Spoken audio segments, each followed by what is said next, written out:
Alors, pour ceux et celles qui sont nouveaux et nouvelles avec nous, donc mon nom est Laure Le Corollaire, je suis une des maîtres enseignantes praticiennes certifiées par l'Académie du Tao de Maître Zhigang Sha.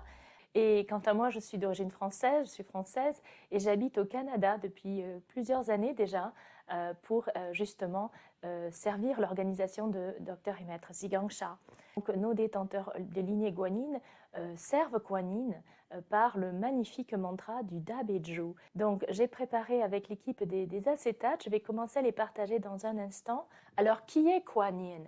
Alors vous allez voir ici l'orthographe Guan Yin ou Kuan Yin. Si vous cherchez sur elle ou sur lui, car c'est une entité, une âme qui s'est incarnée en prenant la forme tantôt d'un homme, tantôt d'une femme, eh bien, Kuan Yin, c'est la dernière forme qui est la forme féminine dans laquelle elle s'est manifestée, incarnée dans les récits dont nous avons une trace. Et là, on va continuer avec le Da Beiju. Alors, le Da Beiju, donc c'est ce magnifique mantra, le grand mantra de la compassion de Kuan Yin. Alors, que nous dit ce Da Beiju?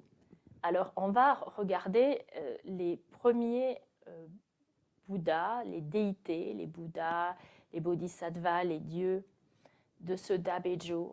On a vu, il y a des dieux hindous, il y a des Bouddhas, il y a des Bodhisattvas, il y a des dieux d'autres plans.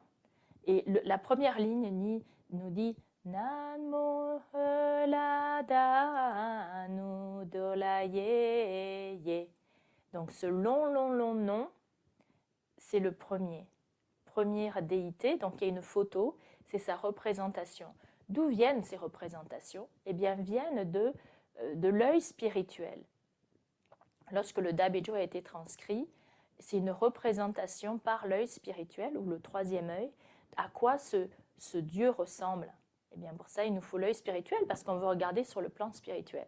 Donc, ressemble à cette photo-ci. Donc, on voit que là, on voit que c'est une femme. Et le message de ce premier Dieu ou saint nous dit « Obéissez, honorez et respectez les trois trésors ». C'est le message qui nous dit « Nanmo Hela Danu Dola Yeye », c'est le nom de ce saint. Mais ce saint est connu, ce Dieu est connu pour ce message. C'est-à-dire quand on connecte avec lui, son rôle, sa tâche particulière, bien sûr chaque Dieu a beaucoup de tâches, mais son rôle particulier, c'est de nous faire comprendre ça.